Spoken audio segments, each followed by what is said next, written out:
Hi everyone and welcome to another TBR video. I can't believe that we're pretty much in October now, and this is my October TBR. Now I've gone a bit crazy with NetGalley again, and last month I didn't read as many books as I wanted. I only read 12 books last month and I needed to read a lot more than that. I went into a bit of a slump and I've got really behind on my NetGalley reads. So this month I'm going to be trying to play catch up on that and also read all of the ridiculous amount of NetGalley books that I've picked up for the month of October too. So this means that I've got a TBR this month of over 40 books. And I'm also going to be doing a TBR bucket pick too. And that's a little bit silly in a way because I've still not read the last few months' ones, but I'm figuring out I'll just queue all these books up. I will get to them, I will. It's just I need to read like a machine for a couple of months, I think, and hopefully I can do that, as September is a busy month, but October's looking to be a quiet one. November will be busy, but we'll worry about November later.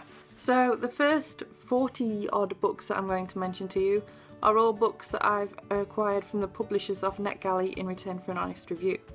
So I'm really desperate to try and read all of these because all of these have either already come out this month, like September, or are all coming out in October.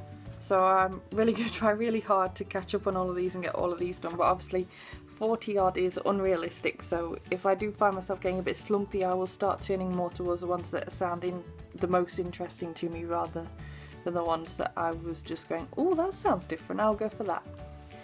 So the first book I want to mention to you is the one that I am currently reading, and that is Lawyer for the Dog by Lee Robinson.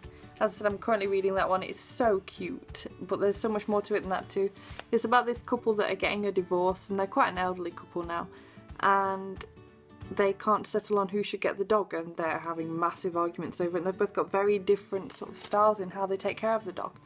And this woman has been hired to be the dog's lawyer in effect and to take care of the dog's interests, and there's so much more going on in her life than what you first realise, and it's I don't want to say anything more than that. I don't want to accidentally spoil anything, but it's really good. I highly recommend it. It came out early September, I believe. The next book I want to read after that is Mosquito Land by David Arnold, and that one's been around on BookTube quite a bit, but I've not heard an awful lot about it other than people sort of hauling it. And I think it's something about sort of like struggles within life, sort of a bit like sort of Fault in Our Stars, that kind of thing, but I'm not 100% sure. Then we have The Secret Fire by CJ Doherty and Karina Rosenfeld, and that is another YA fantasy kind of novel that I often find myself sucked into picking up, and I don't know much about that one except that a friend of mine really loved it and she thinks I'm going to love it too, so I'm really excited for that one. Then I've got Shattered Blue, and that is the first book in the Light trilogy, and that one is by Lauren Bird Horowitz, and that one's another YA fantasy, and again the same friend has also read that one and absolutely adored that one too, and she said that she thinks that I'm going to love it, so again I'm so excited for that one too. Then I've got Darkest Dawn, and that one is by Catherine Duncan, and that one's a YA mystery thriller, don't know much more than that. Then The Grave of Lainey Grace by Aaron Galvin, and that's the YA book. A Time to Heal by Emily Reed, and that one's a mystery thriller. Tales from the Graveyard by Susan Schultz, and that one's a YA fantasy. Where the Memories Lie by Sybil Hodge, and that one's a mystery thriller kind of book. The Scorpion Rules by Erin Bow, that's a YA fantasy dystopian, if I remember correctly. I've heard a few reviews of that one. The reviews that I have heard about have all loved it, so I'm quite excited to get to that one. Then I've got Media Circus, and that one's by Kim Goldman, and that one is an honest look at how people cope with private tragedy in the public eye. So I can't remember any specific examples of what are actually covered in this book, but you get what I mean, like say for example the 9/11 attacks, things like that, how people have actually coped with that while being in the public eye and how the media has affected all of that. I thought that sounded a really interesting read.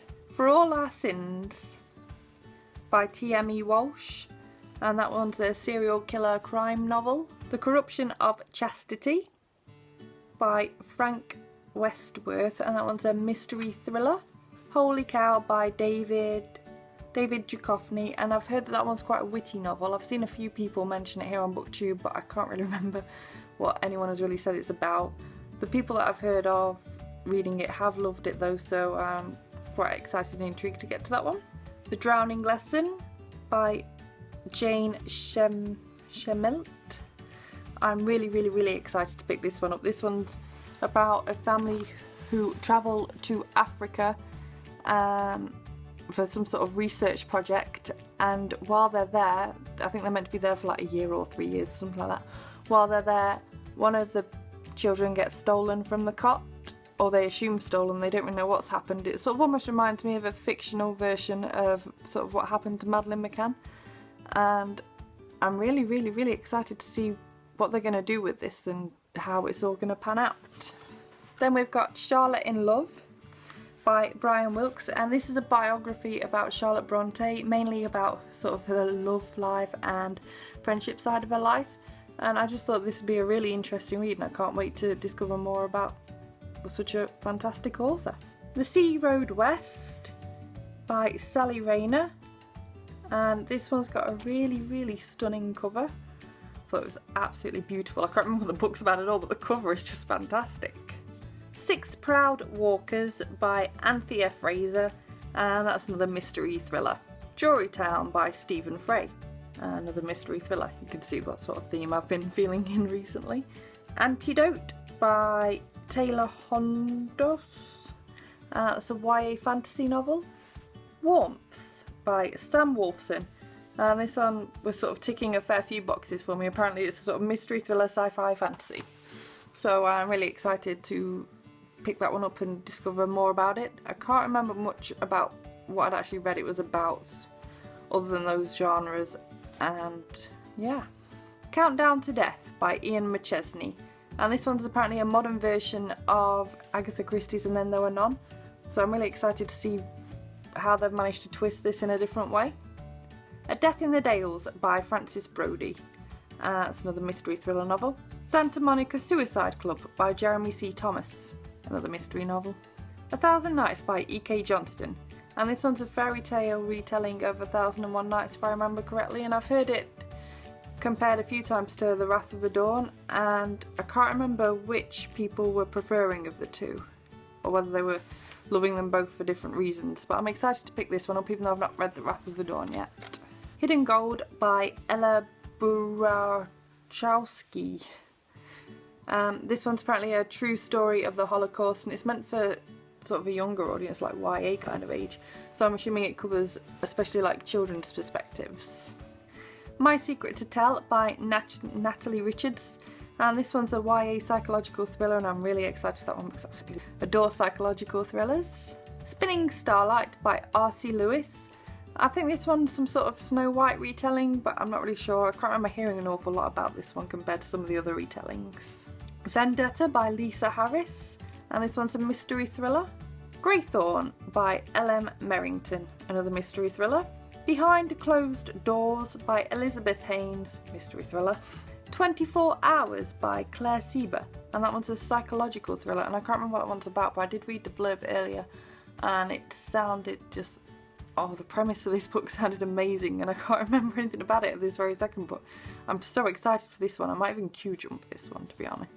Jane Unwrapped, which is a YA romance novel, and it's got absolutely stunning cover. Look at that colouring, it's just beautiful. And also Touching Fate by Brenda Drake, that's another YA romance. Then I've got Jim Butcher's Dresden Files Downtown by Jim Butcher, and I think that that one is a graphic novel version that I've picked up off NetGalley, and I just thought that'd be something different. Thought it looked interesting, fancied something new, graphic novel sort of size. Salt by Colin F. Barnes, and that one's a fantasy. The Girl with No Past by Karen Croft. I've heard so many good things about this one, especially on Goodreads in the NetGalley group that I'm in, and off my friend who I really trust opinion-wise. She absolutely adored this one. She said it was an absolutely spectacular psychological thriller, and she is convinced that I'm going to absolutely love it. So I can't wait to try that one out. Dirty Old London by Lee Jackson, and I think this one's some sort of true story about how dirty Victorian London used to be and about the sort of clean-up operation for it, if I remember rightly. Murder on the 18th Green by Federico Maria Rivolta. I can't read my own writing. And that was a mystery thriller. Give Us This Day by Tom Avitabile, another mystery thriller. Highway 7, which is 4 short, creepy stories, quite spooky, hopefully quite good Halloween reads, by Perry Preet. Then I've got Playing with Fire by Tess Gerritsen, and that's another mystery thriller. Then The Dog That Saved Stuart Coolidge, which, look at that dog, so cute, so cute, by Jim Krause. I can't read my own writing again. And that's all of my NetGalley books for the ones that I didn't get round to in September, and all of my October ones. I need to tone down my clicking, I really do. So beyond that, I've got 2 books that I have purchased that I plan to read. One came out in September and the other is coming out in October, and they are books 8 and 9 in the Shadowhunter Academy kind of series. Book 8 is The Fiery Trial, and book 9 is Born to Endless Night, and that one comes out on the 20th of October, and they are obviously both by Cassandra Clare. Then audiobooks. My current audiobook is The Railway Children by Ines Bit. I'm actually really loving it. Obviously I read this book as a child and I really adored it then, but I kind of forgot just how easy it is to just love sort of children's classic stories. It's amazing. I'm enjoying it so much.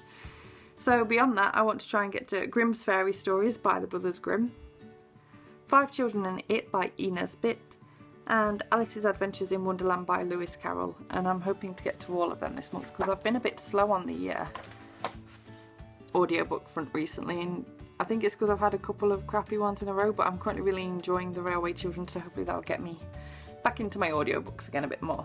So, TBR bucket time. Let's see what we pull out this month. As I said, I am planning on trying to read the ones that I've pulled out previous months sometime. It might be that I start trying to introduce those maybe from next month onwards, because I've pulled out a lot of series so far. I'll kind of keep hoping that I'll just pull out just a nice individual book that doesn't have any extra commitments, but we'll see what we get this time.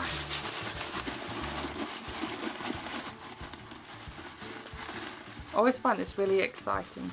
I really wish that I could just do all of my reading like this. That'd be so cool, wouldn't it? Maybe I should start having 2 separate buckets. A review bucket and then the books I've purchased bucket. So I've wrapped this one up really tight.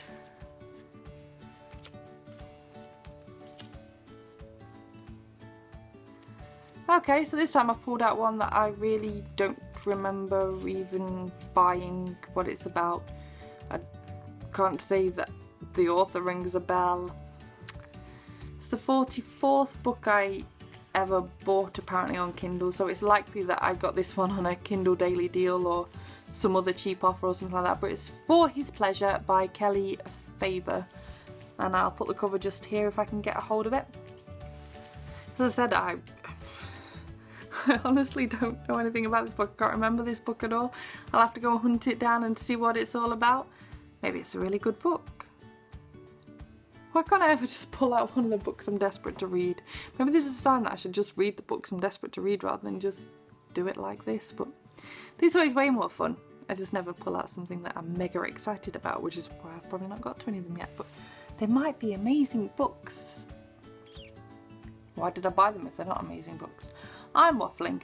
So with that, thank you very much for watching this very long TBR video.